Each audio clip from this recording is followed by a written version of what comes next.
Hello everyone, I hope आप सभी अच्छे होंगे। आज हम स्टार्ट करने वाले हैं BPCS 184 स्कूल साइकोलॉजी।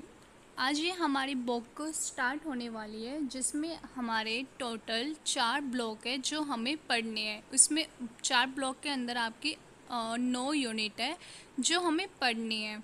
ठीक है, तो आज हम फर्स्ट ब्लॉक की फर्स्ट यूनिट से स्टार्ट करते हैं जिसमें हमें स्कूल साइकोलॉजी के बारे में बताया जाएगा।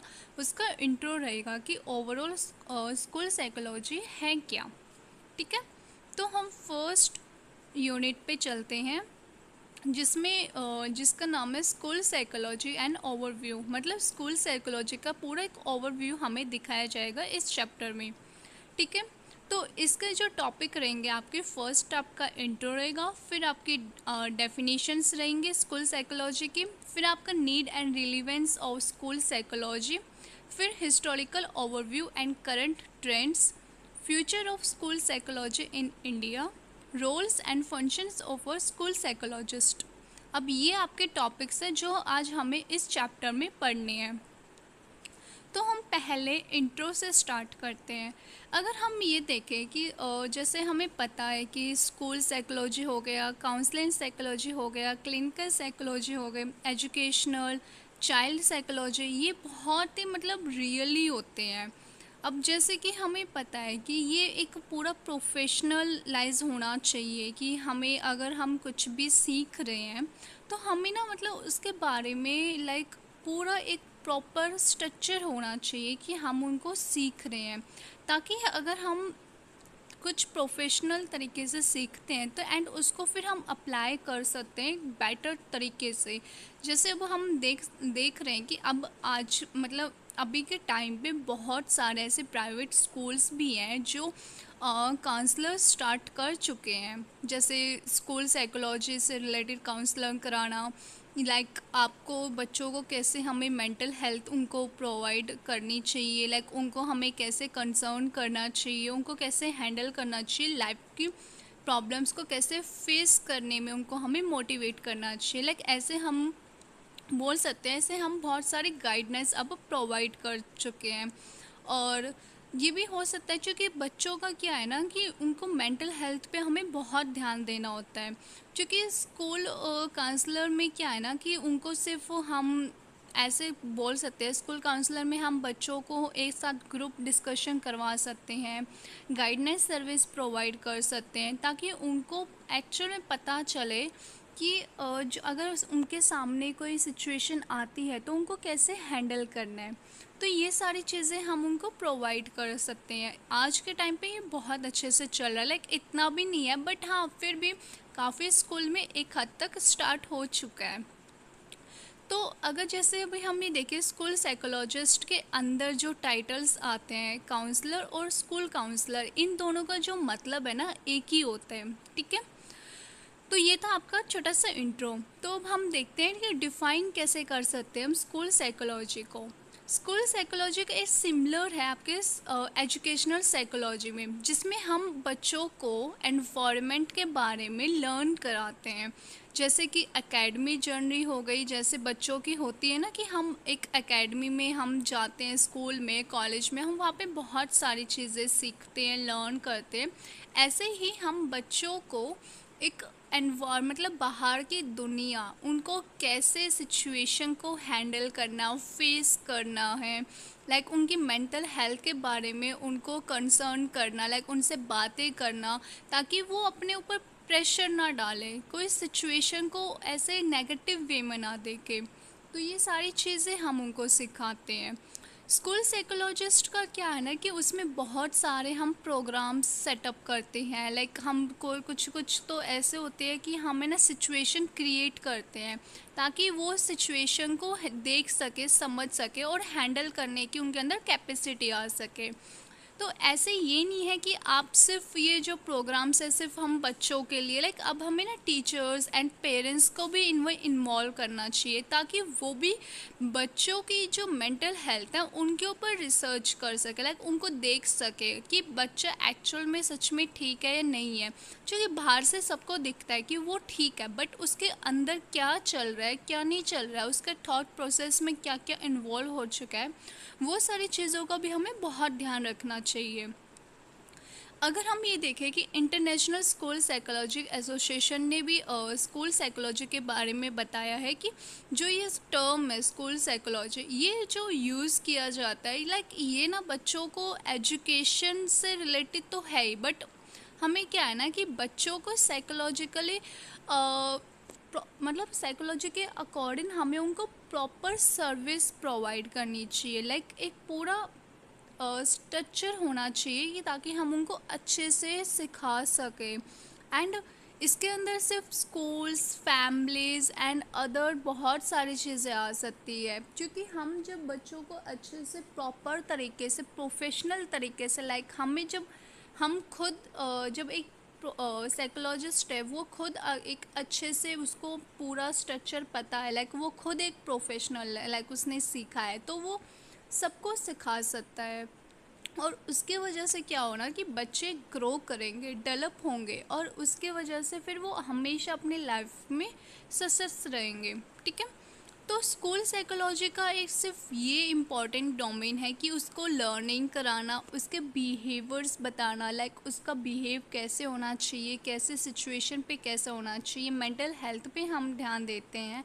एंड उसका ये एम होता है हमारा कि मतलब स्कूल साइकोलॉजी का ये एम होता है कि बच्चों को हमें ना एक प्रॉपर वे में उनको चीज़ों को सिखाए, ताकि वो अपनी एकेडमिक करियर में भी सक्सेस रहे, सोशली भी, बिहेवियरली भी एंड इमोशनली भी। लाइक चूँकि सारे कॉन्सेप्ट जो है ना ये सारे एक साथ होने चाहिए। अगर आप एकेडमिक करियर में सक्सेस है लेकिन आपका जो बिहेवियर है, बिहेवियरली आप बिल्कुल भी स्टेबल नहीं हो, लाइक आपको पता नहीं है कि कब कैसे हमें बिहेव करना चाहिए, एंड इमोशनली आप स्ट्रांग नहीं हो, तो कोई फ़ायदा नहीं है आपका एकेडमिक करियर में सक्सेस होने का। क्योंकि जब आप लोगों से बात करने का आपको तरीका नहीं आएगा, लोगों को देख के आप घबरा जाते हो, आप हैंडल नहीं कर पाते हो, तो आप कैसे सक्सेस हो पाओगे। तो इन सारे स्टेट्स पे हमें प्रॉपर वे में हमें इनको हैंडल करना चाहिए, इनके बारे में हमें सीखना चाहिए, ताकि हम तभी हम अच्छे से सक्सेस हो पाते हैं। तो ये था हमारा डेफिनेशन। अब हमारा आता है need and relevance of school psychology.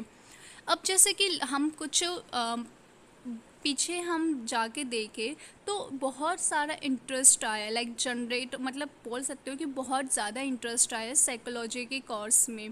बहुत सारे ऐसे ऑफर्स स्टार्ट हुए हैं हाईएस्ट सेकेंडरी लेवल्स में भी, हम देख सकते हैं। अब ज़्यादातर कॉलेज में भी नहीं, स्कूल में भी हम बोल सकते हैं कि वहाँ पे भी बच्चों को सब्जेक्ट प्रोवाइड किया जाता है साइकोलॉजी का, और बहुत सारे बच्चे इसको लेते भी हैं। और अब मास्टर्स भी हो गई, ग्रेजुएशन हो गई, मतलब चलता जा रहा है। लाइक अब बहुत सारे बच्चे इसमें इंटरेस्ट दे रहे हैं कि उनके पढ़ना चाहिए। क्योंकि हमें अगर हम देखें कि सुसाइड, लाइक हमें पता है कि आजकल मतलब इतना ज़्यादा कंपटीशन हो चुका है स्टडी में कि ना बच्चे आजकल बहुत ज़्यादा प्रेशर ले लेते हैं, तो उससे ना बहुत सारे बच्चे सुसाइड कर लेते हैं। अगर हम इंडिया के यूथ में भी बात करें तो वहाँ पे भी बहुत सारे हैं, क्योंकि उनको एकेडमी स्ट्रेस रहता है, रिलेशनशिप फेल हो जाते हैं, बहुत सारे ऐसे कॉपिंग मैकेनिज़म्स, लाइक बहुत सारे ऐसे चीज़ें होती है जिनको वो हैंडल नहीं कर पाते हैं, उनको सोशल सपोर्ट नहीं मिलता, लाइक फैमिली से या रिलेटिव से उनको सपोर्ट नहीं मिलता है, तो वो बहुत अपने आप को अलोन फील करते हैं एंड फिर वो सुसाइड करते हैं। तो ऐसे ही बहुत सारी चीज़ें होती है। और साथ ही साथ ये भी है कि जैसे हम देख सकते हैं कि इसी की वजह से है ना, ये मतलब हर साल जो सुसाइड का जो रेट है लाइक वो इंक्रीज़ होता जा रहा है। तो इसी वजह से हमारे लिए बहुत इम्पॉर्टेंट ये रह जाता है कि हम बच्चों की मेंटल हेल्थ पे ध्यान दें, कि उनको मेंटल हेल्थ हम उनका प्रॉपर रखें, लाइक उनकी हेल्थ मतलब ध्यान दें कि वो क्या उनके प्रोसेस चल रहा है, लाइक वो क्या सोच रहे हैं। इस चीज़ पे हमें बहुत ध्यान देना चाहिए, ये हमारी बहुत इम्पॉर्टेंट ज़रूरत है। तो अगर हम स्कूल की लाइक उसमें बात करें तो हमें ना एक परमानेंट पोजीशन बना देनी चाहिए लाइक स्कूल साइकोलॉजिस्ट की, ताकि बच्चों को लाइक एक स्ट्रक्चर मिल जाए कि हाँ उनको लाइक होता ना कि आप अगर हफ्ते में एक दिन भी आओ, आप अगर डेली भी अगर एक सेक्शन आपका साइकोलॉजिकल लाइक आपके टीचर से आपसे बात होती है, तो उसमें क्या ना कि वो बच्चों के साथ बन जाते हैं। लाइक उनको पता है कि हमें कैसे उनसे बात करना है, उनको कैसे हैंडल करना है। तो ये सारी चीज़ें कर सकते हैं। हमें पता है कि जैसे इंडियन एजुकेशन सिस्टम है हमारा, उसमें बहुत सारे मॉडिफिकेशंस हुए हैं। हमारे जो नेशनल एजुकेशन पॉलिसी आई थी 2020 में, तो उसकी वजह से ना बहुत सारे मॉडिफिकेशन हुए हैं। बहुत सारी ऐसी पॉलिसीज़ आई हैं जिसकी वजह से उनका टीचर्स को ट्रेनिंग प्रोवाइड की गई है, ताकि वो बच्चों को एक पॉजिटिव वे दिखा सके। लाइक उनका पॉजिटिव इम्पैक्ट हम देख सकते हैं कि बच्चों के ऊपर भी पड़ा है, क्योंकि जब टीचर्स को ना ट्रेनिंग लाइक उनको प्रॉपर ट्रेनिंग मिलती है ना, तो उनको पता रहता है कि हाँ हमें किस बच्चे के साथ कैसे और कब कैसे हमें उनके साथ बिहेव करना चाहिए। तो ये सारी चीज़ें ना बहुत इम्पॉर्टेंट रहती है। और हम ये भी देखा है हमने, जो NEP 2020 में एक हाईलाइट ये था कि सिर्फ़ और सिर्फ हमने बच्चों की हेल्थ चेकअप के लिए लाइक नहीं देखा था, बल्कि हमने उनकी फ़िज़िकल हेल्थ भी देखी है, साथ के साथ साइकोलॉजिकली वेलबींग भी हमने ध्यान रखा है। तो हम ये बोल सकते हैं कि जब जैसे जैसे टाइम बढ़ रहा है, वैसे वैसे बहुत सारे मॉडिफिकेशन भी होते जा रहे हैं साइकोलॉजिकली उसमें भी एंड वैसे भी। तो सबसे पहले तो जो हमें चीज़ें ध्यान देनी चाहिए कि बच्चों की जो सुसाइड हो रही है लाइक उस पर हमें ध्यान देना चाहिए कि उसको हम कैसे कम करें, उनको हम कैसे चीज़ें प्रोवाइड करें जिससे वो हमसे बात करे और कंसर्न करे, लाइक उनको फिर ये स्टेप ना उठाना पड़े। जैसे ये भी हम देख सकते हैं कि जैसे जैसे मेंटल हेल्थ के रिलेटेड हमें जो होता है ना कि हमें ऐसे टीचर्स की ज़रूरत है जो बच्चों की मेंटल हेल्थ पे ध्यान दें, ताकि वो दोबारा से वो ऐसा कोई कदम ना उठाए जिसका नेगेटिव रिज़ल्ट आए। ये हमें ज़रूरत है कि हमें इस पे ध्यान देना चाहिए। थर्ड पॉइंट ये आता है कि जैसे कि हमें पता है ना कि कुछ टाइम पहले हम ऐसे स्टेट पे थे कि हम सिर्फ घर पे थे, हमने ऑनलाइन स्टडीज़ की थी, तो उससे भी हमारा एक नया रोल निकल के आया, लाइक एक नई जर्नी जैसे हम बोल सकते हैं कि स्कूल साइकोलॉजी में एक नई चीज़ निकल के आई है कि हम ऑनलाइन बच्चों को काउंसलर्स भी प्रोवाइड कर सकते हैं, थेरेपिस्ट प्रोवाइड कर सकते हैं आज के टाइम पे। क्योंकि उस टाइम पे हमने कोविड के टाइम पे हमारा एक ऑनलाइन स्टडी का प्लेटफॉर्म आ गया, जिससे हमें ना घर बैठे भी स्कूल साइकोलॉजिस्ट के रिलेटेड हम कंसर्न कर सकते हैं। फिर हमारा एक और पॉइंट आता है जिस पे हमें ध्यान देना चाहिए कि जो भी लाइक हमें जो भी आपके जो टीचर्स हैं लाइक उनको ना हमें एक ऐसा लाइक प्रोवाइड करना चाहिए, लाइक उनको टीचर्स, क्योंकि अभी भी ना ऐसे बहुत सारे टीचर्स हैं जिन्हें प्रॉपर वे में ना ट्रेनिंग नहीं मिली है। उनको हमें प्रॉपर ट्रेनिंग एंड उनको लाइसेंस प्रोवाइड करने चाहिए, ताकि वो हमें भी स्टूडेंट्स को भी बेटर वे में हमें पढ़ा सके। लाइक हमें वो अच्छे से, और चूँकि वो जब तक खुद से वो अच्छे से प्रॉपर नहीं होंगे तो वो हमें कैसे बताएंगे। ठीक है, उसके बाद आता है हमारा historical overview and current trend. अब हम हिस्टोरिकल ओवरव्यू के बारे में बात करें तो स्कूल साइकोलॉजी का जो फील्ड है वो बहुत इम्पॉर्टेंट लाइक है कि एजुकेशनल साइकोलॉजी का, clinical counselling, community and development psychology, इन सब में ना जैसे स्कूल साइकोलॉजी हमारे लिए इम्पॉर्टेंट है, वैसे ही हमारा जो ये बाकी जो साइकोलॉजिकल है, educational, clinical, counselling, community development, ये सारे साइकोलॉजी हमारे लिए इम्पॉर्टेंट होते हैं। तो इन सब के ऊपर कुछ लिमिटेड है, जैसे कि हम ये बोल सकते हैं जिसकी हम मतलब बहुत ज़्यादा रोल प्ले लाइक रहा है कि बहुत ज़्यादा क्लैरिटी नहीं है जिस पे हमें ध्यान देना चाहिए। बहुत सारे ऐसे टास्क होते हैं जिनका हमें रिज़ल्ट हमारा अच्छा नहीं आता है। ठीक है, और जैसे कि हम काउंसलर लाइक हम करते हैं साइकोलॉजिस्ट के साथ, तो उसमें बहुत सारे मिसअंडरस्टैंडिंग्स होते हैं, लाइक वो हमें अच्छे से समझा नहीं पाते हैं। बहुत सारे अनरियलिस्ट एक्सेप्टेशंस को हम फेस करते हैं लाइक पेरेंट्स एंड टीचर्स के लिए, और हम है ना उसको इंजॉय, जैसे जो भी हमारा स्टेटस होता है लाइक उसको हम इंजॉय नहीं कर पाते हैं, जैसे क्लिनिकल साइकोलॉजिस्ट हो गए लाइक वो भी नहीं कर पाते अपने स्टेटस को इंजॉय। तो वैसे तो उसके लिए क्या है ना कि हमें कुछ डिसिप्लिन सेटअप करने चाहिए, जैसे हमारे 6 पॉइंट्स बताए हैं जो हमें स्टैब्लिश करने चाहिए स्कूल साइकोलॉजी के अंदर। तो सबसे पहला तो ये आता है कि जो भी आप ग्रेजुएट लाइक आप जो भी प्रोग्राम ले रहे हो उसके अंदर आपको प्रॉपर ट्रेनिंग प्रोवाइड करनी चाहिए स्पेशलाइज्ड टाइप में, कि आपको पूरा प्रॉपर स्पेशल तरीके से आपको लाइक पूरा होना चाहिए ना प्रोफेशनल तरीके से, वैसे आपको ट्रेनिंग प्रोवाइड करनी चाहिए। एंड सेकंड आता है कि आपको वो डॉक्टरेट लाइक करे कि आपको इसमें बहुत अच्छे से होना चाहिए।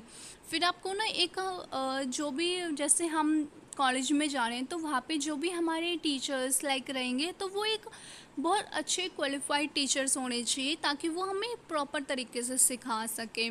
फिर आपको लाइसेंस भी प्रैक्टिस करानी चाहिए, लाइक आपको जो भी आप जैसे हम क्लिनिकल में बोले तो वहाँ पे हमें क्लिनिकल कैसे करना चाहिए, लाइक पेशेंट्स को कैसे हैंडल करना चाहिए, उनका प्रॉपर वे में कैसे हम उनका टेस्ट वगैरह करें, तो उसकी हमें प्रैक्टिस करवानी चाहिए। फॉर्मिन लाइक आपका होना चाहिए। एकेडमी जर्नी जो भी है उससे रिलेटेड जो भी इश्यूज़ आते हैं लाइक उसको हमें अच्छे से सॉल्व करना चाहिए। तो ये 6 पॉइंट्स ऐसे हैं जिन पे हमें ध्यान देना चाहिए ताकि हम एक अच्छे से डिसिप्लिन लेके आ सके स्कूल साइकोलॉजी में। ठीक है, उसके बाद आता है future of school psychology in India. जैसे हमें पता है कि स्कूल साइकोलॉजी आज के टाइम में इंडिया में भी बहुत सारे फ्यूचर्स ग्रो हो चुके हैं, लाइक डेवलप हो चुके हैं, लाइक हम अपना फ्यूचर स्कूल्स मतलब स्कूल साइकोलॉजी में नहीं, सिर्फ हम किसी भी साइकोलॉजी में हम अपना फ्यूचर सेटअप कर सकते हैं। क्योंकि इंडिया में भी ना बहुत सारे ऐसे कॉलेजेस हैं, यूनिवर्सिटीज़ है जिसमें बहुत सारे कोर्सेज अवेलेबल है, ट्रेनिंग प्रोवाइड करते हैं। ऐसे बहुत सारे कॉलेजेस अब हैं जिससे चूँकि हमें बहुत सारा एंकरेज भी मिलता है लाइक इसमें इस फील्ड में, ताकि हम अच्छे से स्टडी करें एंड हमें बहुत सारी नॉलेज मिलती है एंड प्रैक्टिस करवाई जाती है लोकल रिलेवेंट से भी। तो मतलब हमारा ये है कि ओवरऑल हमारा जो ये बोल सकते हैं कि हम आज के टाइम पे ना हम ये कर सकते हैं कि अगर किसी को भी साइकोलॉजी के अंदर अपना फ्यूचर सेटअप करना है तो वो बहुत इजीली कर सकता है। जैसे कि हम ये भी देख सकते हैं कि फ्यूचर सिनेरियो में जैसे ये बोल सकते हैं कि मेंटल हेल्थ की पोजीशन के रिलेटेड आपके इंस्टीट्यूट्स वगैरह बना सकते हैं, प्राइवेट क्लिनिक्स आप बना सकते हैं एंड हॉस्पिटल बना सकते हैं, क्योंकि बहुत सारे ऐसे होते हैं ना कि जो खुद का अपना हॉस्पिटल ओपन कर लेते हैं, तो वो भी बहुत अच्छा होता है। क्योंकि आप मतलब फ्यूचर में बहुत चीज़ें लाइक है कि खुद का कर सकते हैं, तो मतलब बहुत ज़्यादा स्कोप है।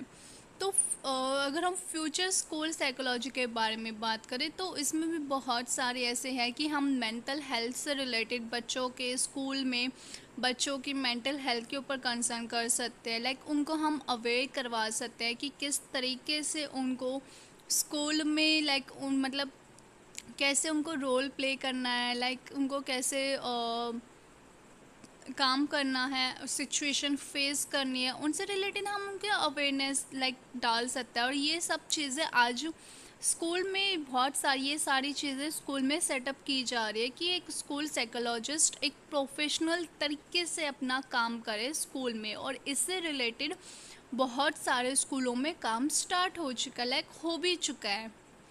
तो हम ये बोल सकते हैं कि स्कूल साइकोलॉजिस्ट का बहुत सारा रोल प्ले होता है, लाइक स्कूल मैनेजमेंट हो गया, एडमिनिस्ट्रेशंस हो गया, टीचर्स, पेरेंट्स, टीचर, मतलब ये सब चीज़ों का लाइक कंट्रीब्यूट होता है इनका, कि वो सब चीज़ों को लाइक देखते हैं कि हमें टीचर्स को भी देखना होता है ताकि वो टीचर्स बच्चों से प्रॉपर तरीके से बात करें, उनकी सिचुएशन को हैंडल करें। तो मतलब ये बहुत इम्पॉर्टेंट रोल लाइक उनका रहता है ताकि वो स्कूल के बच्चों का लाइक मेंटल हेल्थ को इम्प्रूवमेंट लेके आ सके। ये बहुत इम्पोर्टेंट, सबसे ज़्यादा इम्पोर्टेंट यही रहता है कि बच्चों की मेंटल हेल्थ ठीक रहे, क्योंकि जब मेंटल हेल्थ ठीक रहती है तो तभी वो अच्छे से काम कर पाते हैं, लाइक स्टडी कर पाते हैं, अपनी लाइफ फ्यूचर को लाइक अपने गोल्स को अचीव कर पाते हैं। अब आता है हमारा last topic, roles and functions of school psychologist, जिसमें हमारा पहला पॉइंट आता है डायरेक्ट सर्विस। जैसे हमें पता है कि स्कूल में प्रॉब्लम्स, होम घर पे problems, academic stress, relationship stress issues, मतलब बहुत सारे ऐसे इश्यूज़ वगैरह प्रॉब्लम्स होते हैं। तो ये सब चीज़ों को हम साइकोलॉजिस्ट काउंसलिंग सर्विस स्कूल में प्रोवाइड कर सकते हैं ताकि वो सब इन इश्यूज़ को इफ़ेक्टिव तरीके से डील कर सके। ओके, सेकेंड पॉइंट आता है असेसमेंट। असेसमेंट मतलब एक ऐसा पार्ट है हमारे एजुकेशन ट्रेनिंग में ताकि हम बच्चों को लाइक एक मतलब हम उनको अच्छे से सिखा सके, लाइक कि बच्चों को किस तरीके से लाइक अपने टेस्ट को कंडक्ट करना चाहिए, अपने एक्सपीरियंस को लाइक यूज़ करना, अपने एक्सपीरियंस से उनको सीखना चाहिए ताकि वो एक प्रॉपर अपना स्कोर जो गार्ड मतलब लाइक अपना जो क्या कहते हैं उसको, रिपोर्ट कार्ड है, लाइक उसको प्रॉपर अच्छे से लाइक हो सके। लाइक मतलब ये बोल सकते हैं कि हम जब स्कूल में स्टडी करते हैं तो कई बार हम अपने जो एक्सपीरियंस होता है, लाइक आपका पास्ट एक्सपीरियंस जो होता है उससे हमें ना सीखते नहीं है, तो हमें उनसे भी उस चीज़ों को भी हमें ना ध्यान में रखना, लाइक हमें उनसे भी ना सीखना चाहिए ताकि हम फ्यूचर में वो चीज़ें दोबारा ना करें। जैसे फॉर एग्ज़ाम्पल हमने इस बार एग्ज़ाम में अच्छे से स्टडी नहीं किया, बहुत सारे हमने ऐसे ही टाइम वेस्ट कर दिया, सोशल मीडिया पे हमने ऐसे ही टाइम वेस्ट करते रहे, तो ये चीज़ें इससे ना हमें फिर हम फेल हो जाते। तो हमें ना ये चीज़ है ना, जो हमने गलतियाँ की वो हम फ्यूचर में ना करें, इसका हमें ध्यान रखना चाहिए। लाइक ऐसे बहुत सारी चीज़ों का हमें सीखना चाहिए। थर्ड पॉइंट आता है एक्सपर्ट टॉक्स। इसमें आपके कुछ पॉइंट्स आते हैं। सबसे पहला पॉइंट्स तो ये आता है कि हमें ना बच्चों को मतलब गाइड करना चाहिए कि उनको किस तरीके का करियर चूज़ करना चाहिए। लाइक उनसे हमें बहुत सारी चीज़ों से रिलेटेड बातें करनी चाहिए। हमें जो भी मतलब बच्चों को है ना हमसे लाइक टीचर्स से बात करना चाहिए ताकि वो उनको बता सके कि उनका फ्यूचर में लाइक अगर वो जो भी कोर्स ले रहे लाइक वो सोच रहे कि हम ये वाले इस वाली लाइन में जाए या इस वाली लाइन में जाए, तो उनको पता होना चाहिए कि अगर वो इस वाली लाइन में जाते हैं तो आगे उनका क्या फ्यूचर होगा। तो वो अगर हमको इन सब चीज़ों से रिलेटेड हम उनसे बात करते हैं तो वो बहुत अच्छे से अपना डिसीजन ले पाते हैं। सेकंड पॉइंट आता है कि हम उनको ना ये चीज़ें भी सिखाते हैं कि टाइम मैनेजमेंट करना बहुत इम्पोर्टेंट है, मेडिटेशन एक लाइक बहुत इम्पोर्टेंट है आपके लिए। तो ये चीज़ें हम उनको सिखाते हैं और उनको इनवाइट करते हैं लाइक कि वो आए और इन चीज़ों में अच्छे से ध्यान दें। फिर आता है कि आपका जो स्कूल का जो स्टाफ है लाइक हम उनको ना ट्रेनिंग प्रोवाइड करते हैं ताकि वो जब स्कूल जो स्टाफ होता है लाइक उनको भी तो हमें ट्रेनिंग करना चाहिए ना, ताकि वो भी एक बेटर तरीके से लाइक बच्चों से बात करें। फिर आता है कि पेरेंट्स के लिए भी लाइक कुछ सेक्शंस प्रोवाइड करने चाहिए, टॉपिक्स पे बात करनी चाहिए, क्योंकि हम जानते हैं कि जितना बच्चा एक स्कूल में टाइम स्पेंड करता है उतना ही बच्चा घर पे भी पेरेंट्स के साथ भी रहता है। तो हमें पेरेंट्स टीचर्स लाइक सबसे हमें गाइड बातें करनी चाहिए, उनके लिए कुछ ना कुछ सेक्शंस प्रोवाइड करने चाहिए ताकि पेरेंट्स को भी पता चले कि बच्चों के साथ कैसे रहना चाहिए, लाइक उनके साथ हमें कैसे कंसर्न करना चाहिए। लाइक बच्चे आके अगर आपसे बात कर रहे हैं तो आप उनकी बातें सुने एंड अगर वो कुछ गलत कर रहे हैं तो उनको सही राय दे। लाइक एक तरीका होता है ना कि अगर हम किसी को कुछ समझा रहे हैं तो लाइक एक तरीका होना चाहिए, नहीं कि आप चिल्ला के उनसे बात कर रहे हैं उनको समझा रहे हैं तो वो तरीका गलत हो जाता है। तो ऐसे प्रोवाइड हमें करना चाहिए। फिर आता है प्रिवेंशन सर्विस, ये आपका फोर्थ पॉइंट है। स्कूल साइकोलॉजिस्ट में क्या है ना कि हम बहुत सारे डेवलपमेंट दे सकते हैं प्राइमरी एंड सेकेंडरी प्रिवेंशन में, ताकि बच्चों को एक बेटरमेंट लाइक हम उनको बेटर तरीके से लाइक हमको सर्विस प्रोवाइड कर सके, ताकि उनको हर चीज़ में उनको लाइक होता है ना कि बेटर सर्विस मिल पाए ताकि वो हर चीज़ अच्छे से प्रॉपर तरीके से कर सके। फिफ्थ आता है इंटरवेंशन। अब जैसे स्कूल में हम बच्चों को बेटर लाइफ प्रोवाइड करते हैं ताकि वो एक जॉब के लिए रेडी रहे, लाइक हम उनको अच्छे से सिखाते हैं, पढ़ाते हैं, लर्न कराते हैं ताकि वो फ्यूचर में अपनी एक अच्छा सा लाइफ में अपना एक गोल अच्छे से सेट करके, लाइक उनका फ्यूचर अच्छे से सिक्योर हो जाए। तो उसके लिए बहुत सारी चीज़ें हम करते हैं लाइफ, मतलब ये तो है कि हमें उनको स्कूल में अच्छे से लर्न वगैरह चीज़ें करानी चाहिए, बट हमें साथ ही साथ है ना बच्चों को लाइफ से रिलेटेड भी चीज़ें सिखानी चाहिए। लाइक हम बोल सकते हैं कि हमें का एंड उसके बाद आता है कंसलेशन। लाइक हमें बहुत सारे स्कूल साइकोलॉजिस्ट जो होते हैं वो प्रोवाइड करते हैं कि बच्चों से डायरेक्ट बात करें, उनसे इंटरेक्ट करें ताकि वो बच्चे भी अपनी प्रॉब्लम्स बता सकें। क्योंकि इससे क्या होता है ना कि वो उनको प्रॉब्लम बता, लाइक वो होना भी चाहिए, लाइक उनसे ना फ्रेंडली बात करो कि ताकि वो अपनी प्रॉब्लम्स शेयर करें, फिर हम उनको गाइड करें। तो ऐसे बहुत सारी चीज़ें लाइक हम करते हैं। ऐसा नहीं है कि सिर्फ हम बच्चों से करते हैं, ऐसा हमें पेरेंट्स और टीचर्स के साथ भी करना चाहिए, क्योंकि वो भी बहुत सारे कई बार ऐसे प्रॉब्लम फेस कर रहे होते हैं जिसमें उनको हेल्प चाहिए होती है किसी के गाइड के। ओके। उसके बाद आता है इंक्लूसिव एजुकेशन। स्कूल साइकोलॉजिस्ट में बहुत सारी चीज़ें इन्वॉल्व होती हैं, जैसे टीचिंग स्ट्रेटजीज़ हो गई, इंफ्रास्ट्रक्चरल फैसिलिटीज़ हो गई स्कूल में, हेल्प इन हो गया कि हम बच्चों की हेल्प करें, उनकी हेल्थ से रिलेटेड उनको डेवलप करें, लाइक उनको हेल्थ से रिलेटेड उनको चीज़ों को बताएं। लाइक ये सारी चीज़ें बच्चों के लिए बहुत ज़रूरी होती है। एंड इसी के साथ क्या होता है कि हम पेरेंट्स को भी इन सब चीज़ों के बारे में बताते हैं, ताकि चूँकि एक पेरेंट्स और टीचर भी उतना ही इन्वॉल्व रहते हैं बच्चों के साथ, दोनों ही। तो हमें उनको भी हम ये सारी चीज़ें प्रोवाइड करते हैं, लाइक उनको हम बताते हैं कि ऐसे ऐसे चीज़ें हमें करना चाहिए। तो ये सारी चीज़ें स्कूल साइकोलॉजिस्ट ही ऐसा होता है जो वो सब चीज़ें करता है। तो स्कूल साइकोलॉजिस्ट क्या है ना कि वो एक बहुत चीज़ों को ना बहुत अच्छे से हैंडल करना जानते हैं, क्योंकि उन्होंने इन चीज़ों में स्टडी किया है कि कब कैसे और किस सिचुएशन में कैसे बात करना होता है, लाइक कैसे उनको बताना होता है, लाइक वो हर सिचुएशंस को जानते हैं। तो ऐसा नहीं है कि वो सिर्फ आपको ये सारी चीज़ें बताते हैं, साथ ही साथ वो इक्वली आपकी educational and psychologically service provide करना एंड आपके हेल्थ से रिलेटेड आपको डेवलप करना, लाइक उसको प्रमोट करना कि आप अच्छे से अपनी हेल्थ का ध्यान रखिए, स्टडी का ध्यान रखें, एंड आप अपने अंदर की जो इमोशंस, बिहेवियर, लाइक ये सब चीज़ें हैं उनको भी आप अच्छे से प्रॉपर देखें। तो ये था आज हमारा first chapter and I hope आप सबको समझ में आ गया होगा। एंड मैं आपको नोट्स टेलीग्राम चैनल पे प्रोवाइड कर दूँगी, उसका लिंक मैं आपको डिस्क्रिप्शन बॉक्स में दे दूँगी। एंड आई होप आपको अच्छे से समझ में आ गया होगा। अगर फिर भी कोई भी टॉपिक या कुछ भी डाउट होता है तो आप मुझे कमेंट सेक्शन में बता देना, मैं आपके आंसर ज़रूर दूँगी। And thank you so much, bye bye.